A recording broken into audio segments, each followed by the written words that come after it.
देखिए दूसरा मेथड है कंसिलिएशन, सुलह, कंसिलिएशन सुलह।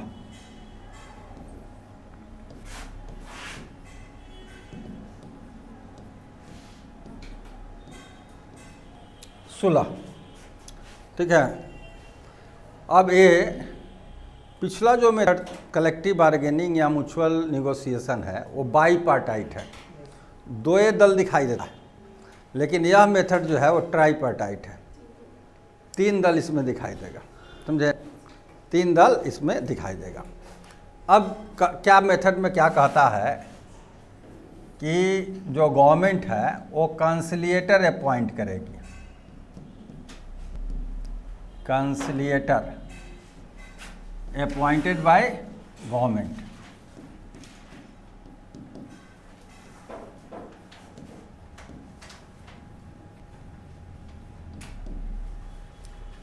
गवर्नमेंट कंसिलिएटर अपॉइंट करेगी और इनको कोर्ट का पावर वेस्ट होगा, यानी the conciliator has vested the power of court to ensure the presence of the parties. Court के बहुत सारे पावर हैं, लेकिन उसमें जो पावर इनको दिया गया है वह यह दिया गया है कि आप दोनों दल के उपस्थिति को आप अनिवार्य कीजिए, यानी अनिवार्य रूप से उपस्थित कराइए। अगर नहीं आ रहा है तो अरेस्ट करके बुला लीजिए, भले सुलझे या नहीं सुलझे, लेकिन वो दोनों में कोई भी पार्टी रिफ्यूज नहीं कर सकता है, समझे, रिफ्यूज नहीं कर सकता है कि हम पार्टिसिपेट नहीं करेंगे, जो आप कंसिलिएशन में हम पार्टिसिपेट नहीं करेंगे या कंसिलिएटर के पास हम नहीं आएंगे, दोनों पार्टी रिफ्यूज नहीं कर सकता। उसके लिए कोर्ट को इनका पावर दिया गया, यानी vested the power of court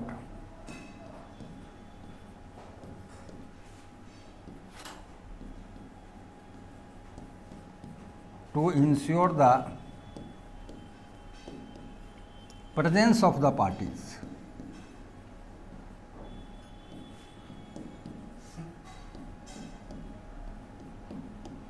दोनों पार्टी के प्रेजेंस को एकदम कंपल्सन करने के लिए, कंपल्सरी उनका प्रेजेंस होगा, इसके लिए इनको कोर्ट का पावर इनमें वेस्टेड है, ठीक है।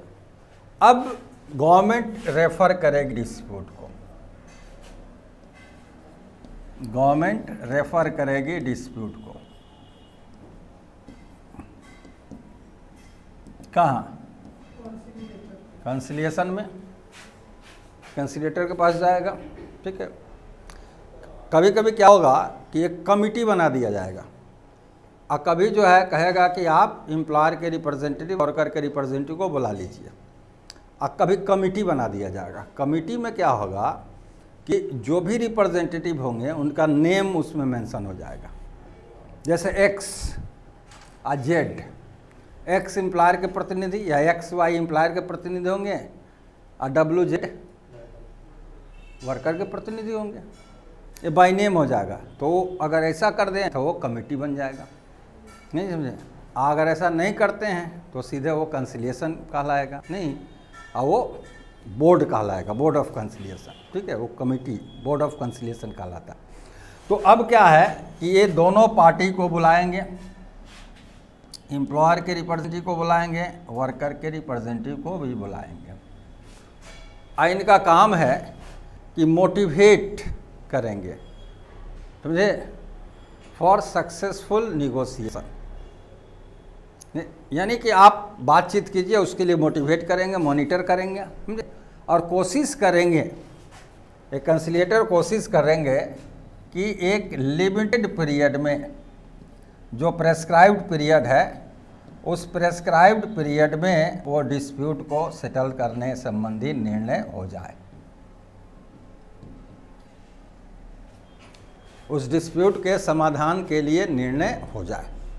वो दोनों पार्टी को मोटिवेट करेंगे, दोनों को मॉनिटर करेंगे, समझे, दोनों को इनकरेज करेंगे, एग्जाम्पल कोट करेंगे, यानी ओवरऑल इनका प्रयास होगा कि with in the prescribe time limit वो डिस्प्यूट सेटल करने के लिए दोनों पार्टी निर्णय ले लें। अगर ये लगा कि लास्ट हमारा जो पीरियड है लास्ट हो रहा है और एक दो दिन और रहता तो ये कंसिलिएशन सक्सेसफुल हो जाता, डिस्प्यूट सेटल हो जाता। तो क्या करेंगे कि दोनों पार्टी के कंसेंट से, सहमति से, दोनों पार्टी के सहमति से ये टाइम पीरियड का एक्सटेंशन करा लेंगे, इसका एक्सटेंशन हो सकता है। ठीक है, दोनों पार्टी की सहमति से क्या करा देंगे, एक्सटेंशन करा देंगे। अब दो ही रिजल्ट होगा,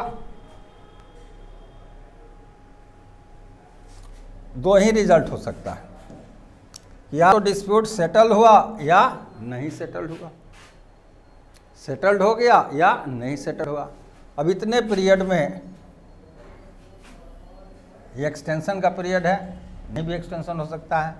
अगर डिसीजन हो गया, कोई डिसीजन हो गया कि हम डिस्प्यूट सेटल कर रहे हैं, ये हमारा निर्णय है, तो एक पेपर तैयार होगा।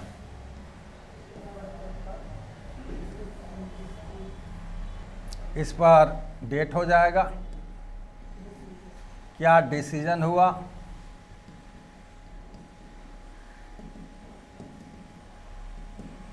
कब से इफेक्टिव होगा, और ER और WR का सिग्नेचर, एम्प्लॉयर का रिप्रेजेंटेटिव और वर्कर के रिप्रेजेंटेटिव का सिग्नेचर हो जाएगा। इसको कहते हैं, इस पेपर को कहते हैं सेटलमेंट। इस पेपर का नाम है सेटलमेंट पेपर।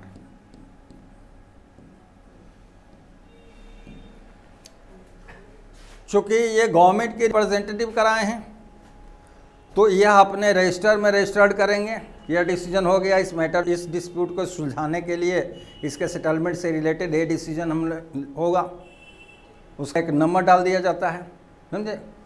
तो दोनों पार्टी अगर इसको डिस्ट्रॉय भी कर दे पेपर को, तभी भी वहाँ एक रहेगा, उसका डुप्लीकेट हम निकलवा लेंगे। और ये सेटलमेंट कंपल्सरी रूप से लिमिटेड पीरियड तक लागू रहता है, यानी उस मैटर पर उतने दिन तक आप कोई भी इंडस्ट्रियल एक्शन नहीं कर सकते, समझे। तो कंपल्सरी भारत में ये 6 माह तक अनिवार्य रूप से सेटलमेंट लागू रहता है। अब दूसरा पक्ष देखा जाए कि नॉट सेटल्ड, कोई डिसीजन नहीं हुआ, डिस्प्यूट सेटल नहीं हुआ, नॉट सेटल्ड, डिस्प्यूट सेटल ही नहीं हुआ, कोई डिसीजन ही नहीं हुआ, तो ये कंसिलिएटर की जिम्मेदारी है कि अगर आपके पास गवर्नमेंट जो भेजी है और डिस्प्यूट सेटल नहीं हुआ, तो आपको गवर्नमेंट को इन्फॉर्म करना होगा। तो ये कंसिलिएटर जो है अपना फॉक रिपोर्ट, फॉक FOC रिपोर्ट, इसको कहते हैं फेलियर ऑफ कंसिलिएशन रिपोर्ट, इसको कहते हैं फेलियर ऑफ कंसिलिएशन रिपोर्ट, सुलह की असफलता प्रतिवेदन। ये कंसिलिएटर किसको भेज देंगे, गवर्नमेंट को भेज देंगे, समझे। तो इस तरीका को हम कहते हैं कंसिलिएशन। ये पूरा तरीका जो है वो कंसिलिएशन कहा जाता है। इसमें कंसिलिएटर कौन होते हैं, गवर्नमेंट के रिप्रेजेंटेटिव होते हैं, अपॉइंटेड बाय गवर्नमेंट होते हैं, ठीक है। और उनको क्या पावर होता है, कोर्ट को पावर होता है, किसके लिए, डिसीजन देने के लिए नहीं, दोनों पार्टी को उपस्थित कराने के लिए, दोनों दल को के प्रतिनिधि को उपस्थित कराने के लिए इनको कोर्ट का पावर होता है, डिसीजन देने के लिए नहीं, समझे। ये दोनों पार्टी, और ये पूरा प्रोसेस हमारा कंसिलिएशन कहलाएगा। अब क्या है कि ये देखना है कि ये कंसिलिएशन जो हो रहा है उसकी क्या खूबी है, क्या मेरिट्स है। इसके मेरिट्स की हम बात करेंगे कि इस कंसिलिएशन की क्या मेरिट्स है।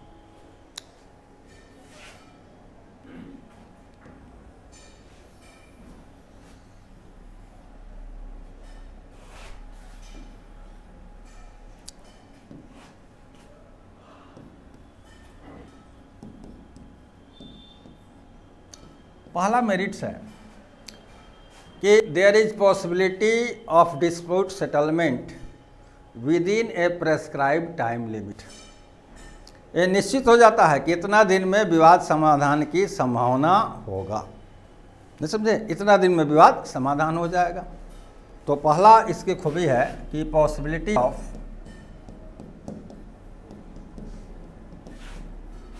Of dispute settlement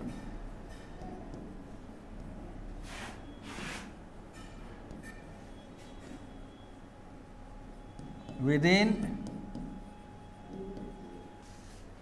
limited period.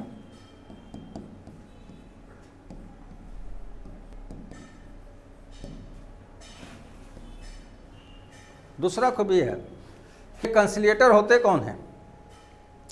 कंसिलिएटर government के रिप्रेजेंटेटिव होते हैं और बेसिकली जो है ये लेबर डिपार्टमेंट के ऑफिसर होते हैं, श्रम विभाग के पदाधिकारी होते हैं।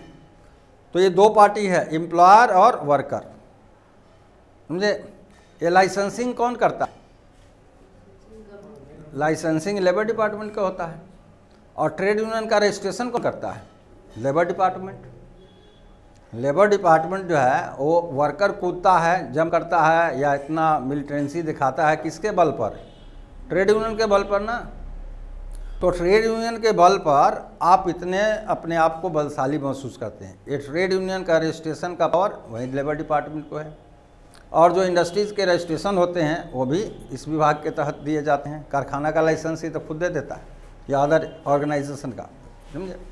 तो दोनों लोग इनडायरेक्ट प्रेशर महसूस करते हैं। Both parties feel indirect pressure of the conciliator, समझे।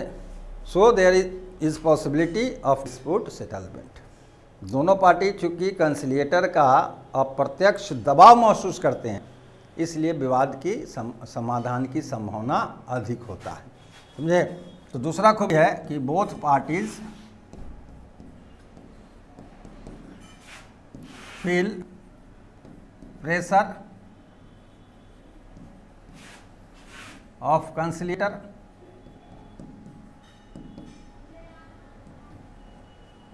इससे क्या होता है कि more possibility of dispute settlement.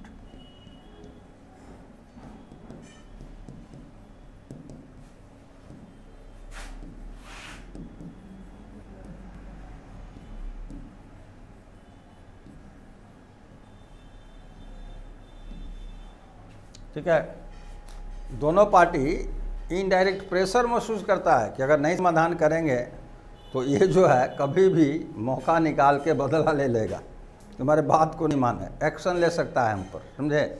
Illegal तो नहीं, लीगली जो है हमको एक्शन ले सकता है। तो ये दोनों इनडायरेक्ट प्रेशर महसूस करता है कि डिस्प्यूट सेटल कर लें ताकि साहब हम पर खुश हो जाएं जिस तक, समझे। तीसरा खूबी होता है कि इस सेटलमेंट को लीगल रिकॉग्निशन होता है। Legal recognition true settlement. Settlement जो किया गया उसको कानूनी मान्यता होता है। और दूसरा क्या है कि कंपल्सरी बाइंडिंग होता है, बाइंडिंग फॉर लिमिटेड पीरियड।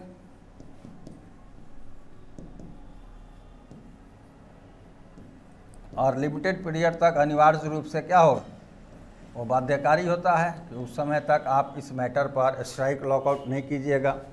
तो स्ट्राइक लॉकआउट से ही एम्प्लॉयर डरता है और दोनों नहीं कर सकते हैं तो इस डिस्प्यूट का कोई इम्पोर्टेंस नहीं होगा, समझे। तो ये इसकी मेरिट्स है, समझे। ये मेरिट्स हैं कि आपका dispute settlement prescribe time limit के अंदर हो सकता है। दोनों पार्टी अप्रत्यक्ष दबाव महसूस करते हैं तो उग्रता ज़्यादा नहीं दिखा सकते हैं, नहीं, या डिस्प्यूट सेटल करने के लिए बहुत ज़्यादा मोटिवेट हो जाते हैं। और तीसरा को यह है कि इसका सेटलमेंट जो है एक लिमिटेड पीरियड तक कंपल्सरी जो है वो लागू रहता है। अब इसका डिमेरिट्स भी देखिए, क्या डिमेरिट्स हैं, इसकी दोष क्या है। तो दोष में है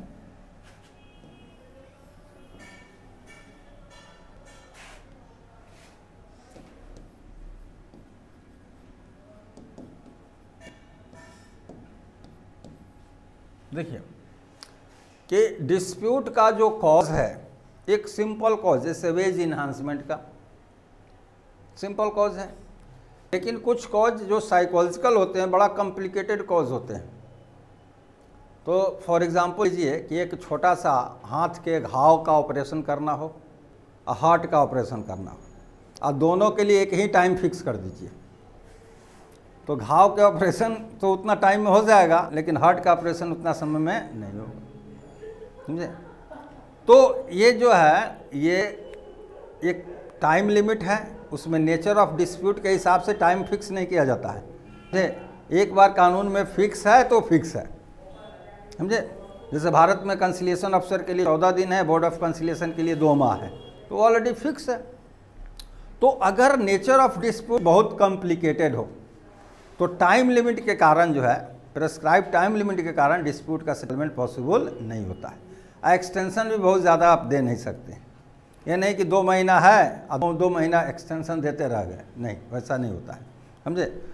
14 दिन है तो आप 14 दिन फिर एक्सटेंशन दिए, नहीं, 14 दिन है तो 1-2 दिन एक्सटेंशन मिल जाएगा, अगर लास्ट डे लगे कि हाँ डिस्प्यूट सेटल हो जाएगा, समझे।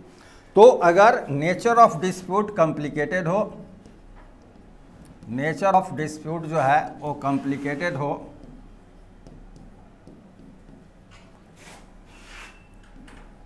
तो टाइम लिमिट के कारण सेटलमेंट ऑफ डिस्प्यूट जो है वो नॉट पॉसिबल, इम्पॉसिबल या नॉट पॉसिबल करते हैं।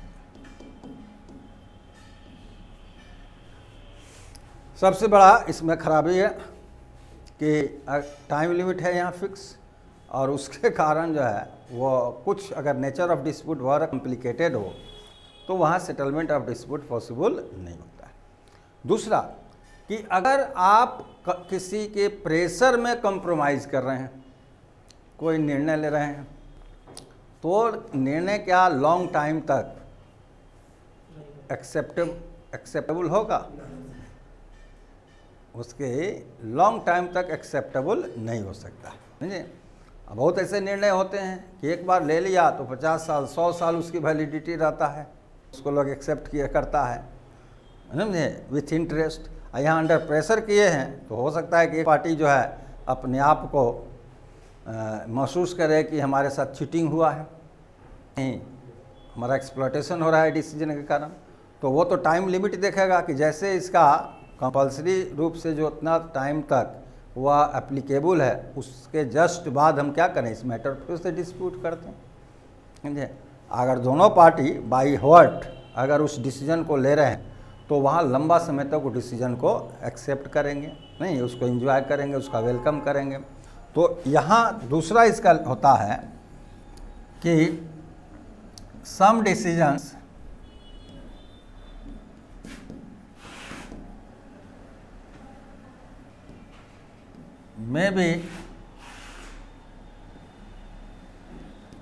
may not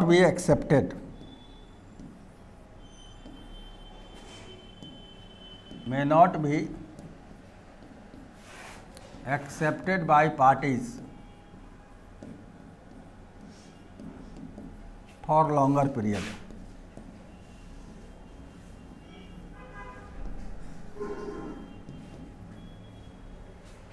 समझे। कुछ ऐसे डिसीजन होते हैं कि पार्टी लॉन्गर पीरियड तक के लिए एक्सेप्ट नहीं करता है, कहता है ठीक है फॉर टाइम बिंग हम एक्सेप्ट कर लिए, लेकिन हम इस पर फिर से डिस्प्यूट करें। तीसरा है कि नंबर ऑफ डिस्प्यूट्स, एक साल में विद इन 1 ईयर या विद इन ए मंथ कितने डिस्प्यूट होंगे यह कहना मुश्किल है। It is quite impossible to say about the number of disputes in any specific time limit. किसी भी समय अवधि में कितना विवाद होगा, नहीं, किसी राज्य के अधीन या पूरे देश में ये कहना संभव नहीं है। तो ये कंसिलिएटर की जो है वो गवर्नमेंट ऑफिसर हैं, इनकी अपॉइंटमेंट तो इलास्टिक के जैसा नहीं ना होगा, नंबर ऑफ डिस्प्यूट ज़्यादा हो तो ज़्यादा कर दीजिए इनकी बहाली, नंबर ऑफ डिस्प्यूट कम हो जाए तो कम रहेंगे, ऐसा नहीं होता है। ये तो गवर्नमेंट के ऑफिसर्स होते हैं, इनकी संख्या तो लिमिटेड है, लेकिन आपका नंबर ऑफ डिस्प्यूट का कोई लिमिट नहीं है। तो कभी कभी क्या होता है कि एक ही साथ मोर देन 1 डिस्प्यूट रेफर कर दिया जाता है। यानी if government has referred more than one disputes to conciliator at a time, एक साथ मैंने 20 को विवाद दे दिया और 14 दिन दे दिया ला, अब 20 को विवाद है और 14 दिन टाइम है, एक दिन भी एक विवाद पर नहीं पड़ा। एक दिन का मतलब 24 आवर्स नहीं, 7-8 घंटा, 24 आवर्स तो नहीं ना बात होगी, 7-8 घंटा बात होगी। तो एक विवाद पर 8 घंटा भी टाइम आप नहीं दे रहे हैं, 10 घंटा भी नहीं दे रहे हैं, तो ऐसे में क्या होगा, कुछ विवाद सेटल होगा, कुछ विवाद सेटल नहीं होगा, समझे। तो अगर गवर्नमेंट रेफर की है more dispute at a time, more disputes at ए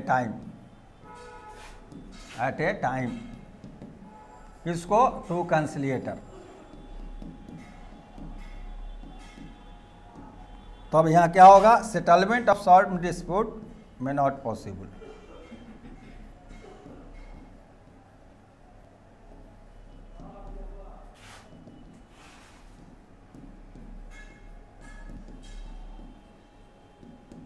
तो वैसी स्थिति में कुछ विवाद का सेटलमेंट संभव नहीं होगा, समझे। एक दिन में 20 विवाद भेज दी, 14 दिन टाइम दे दी कंसिलिएशन ऑफिसर को, अब बेचारा 5, 7, 10 जितना होगा संभव उतना सेटल करेंगे, अरे सेटल ही नहीं हो पाएगा, इसलिए उतना टाइम निगोसिएशन किए नहीं, मोटिवेट नहीं किए, समझे। तो यहाँ ये भी संभावना देखी जाती है कि अगर गवर्नमेंट एक से ज़्यादा डिस्प्यूट को रेफ़र कर दी है टाइम, तो वहाँ भी कुछ विवाद का समाधान संभव नहीं होता है। तो ये हमारा क्या है, कंसिलिएशन।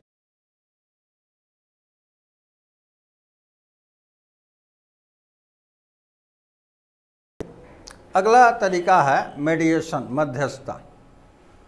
ये लाइकली टू बी कंसिलिएशन है, तो कभी कभी पूछ देता है डिफरेंस बिटवीन कंसिलिएशन एंड मेडिएशन, कभी कभी पूछ देता है डिफरेंस बिटवीन कंसिलिएशन एंड मेडिएशन। तो ये जब हम लोग देखेंगे तो ऑटोमेटिक वहाँ क्लियर हो जाएगा, और कुछ हम बता देंगे क्या दोनों में डिफरेंस है, अपने से भी आप जस्टिफाई कर सकते हैं कि क्या क्या दोनों में डिफरेंस है। इसमें मीडिएशन में क्या होगा, मीडिएटर होगा,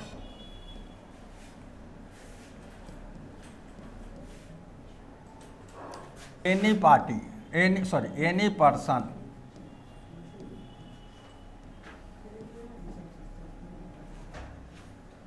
मीडिएटर क्या होगा, कोई भी व्यक्ति हो सकता है, समझे।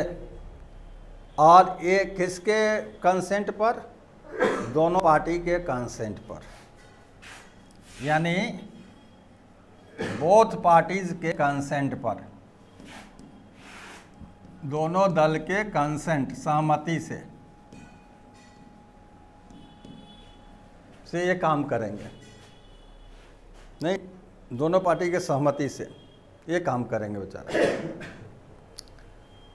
अब यहाँ क्या है कि ये मीडिएटर दोनों पार्टी को समझाते बुझाते हैं, एम्प्लॉयर रिप्रेजेंटेटिव, वर्कर रिप्रेजेंटेटिव, इनको क्या करेंगे, निगोशिएट करेंगे, इनको मोटिवेट करेंगे।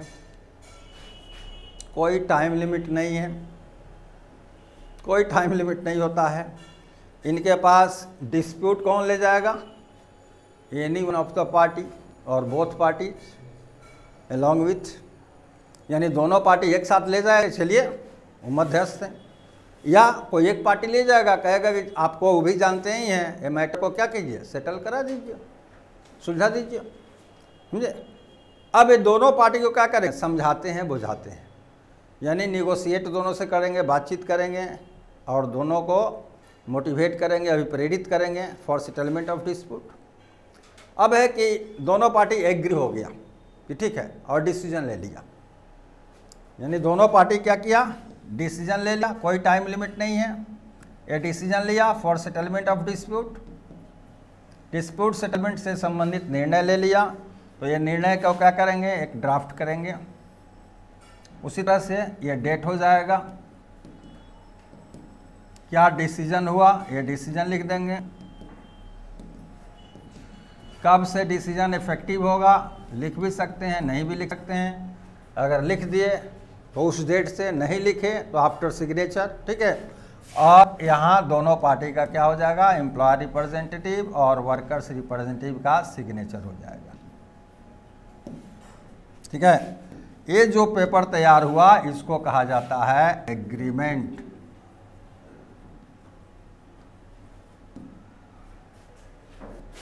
ठीक है, तो यहाँ हम कह सकते हैं कि एग्रीमेंट तो कहलाएगा जब without the presence of the government representative कोई डिसीजन लिया जाता है बाय द पार्टीज। और सेटलमेंट तब होगा जब in presence of the government representative कोई डिसीजन लिया जाता है दोनों पार्टी द्वारा, तब हो जाएगा सेटलमेंट। और जब गवर्नमेंट रिप्रेजेंटेटिव नहीं हो, वहाँ थर्ड पार्टी कोई भी ABCD XYZ वो हो या डायरेक्ट दोनों पार्टी ले, जैसे कलेक्टिव बार्गेनिंग में लेता था, तो उसको क्या कहेंगे, एग्रीमेंट। और जब गवर्नमेंट का रिप्रेजेंटेटिव वहाँ उपस्थित हो, ऑथराइज पर्सन उपस्थित हो और उनके सामने समझे हम निर्णय ले रहे हैं, उस निर्णय पर अपना पेपर तैयार कर रहे हैं, तो उसको हम लोग कहेंगे सेटलमेंट। ठीक है, अब देखा जाए कि मीडिएशन और कंसिलिएशन में क्या डिफरेंस हो गया। मीडिएशन में जो मीडिएटर होते हैं वो कौन होते हैं, एनी पर्सन। कंसिलिएशन में कंसिलिएटर जो होते हैं अपॉइंटेड बाय गवर्नमेंट। ठीक है, दूसरा कि मीडिएशन में डिस्प्यूट सेटलमेंट के लिए there is no time limit for dispute settlement in case of mediation, but there is prescribed time limit for dispute settlement in case of conciliation. नहीं समझे, conciliation में डिस्प्यूट सेटलमेंट का time limit होता है, mediation में dispute settlement का कोई prescribed time limit नहीं होता है। अगला क्या देखते हैं कि कंसिलिएशन में डिस्प्यूट कौन रेफर करती है, government. In case of conciliation the government refers the dispute, but in case of mediation either anyone और बोथ पार्टीज नहीं वो रेफर करते हैं या डिस्प्यूट को ले जाते हैं, प्लेस करते हैं बिफोर द मीडिएटर। ये दूसरा अंतर देख लिए। जो कंसिलिएशन में जो डिसीजन लिया जाता है उसको हम लोग सेटलमेंट कहते हैं। मीडिएशन में जो डिसीजन मीडिएशन के थ्रू लिया जाता है उसको हम लोग एग्रीमेंट कहते हैं। नहीं तो कंसिलिएशन अगर फेल हो गया तो वो कंसिलिएटर गवर्नमेंट को इन्फॉर्म करेगा to refer the dispute in any other machinery. किसी अन्य मशीनरी पर आप डिस्प्यूट को भेज दीजिए, यह सेटल नहीं हुआ। लेकिन मीडिएशन में अगर डिस्प्यूट नहीं सेटल हुआ तो वो अपना पार्टी के मन पर है, अब जहाँ जाना है जाइए, नहीं जाना है नहीं जाइए। तो ये बेसिक डिफरेंस है बिटवीन कंसिलिएशन एंड मीडिएशन। ठीक है, तो अब यहाँ हम लोगों को फिर से आगे देखना है कि इसका क्या मेरिट्स है और क्या डिमेरिट्स है।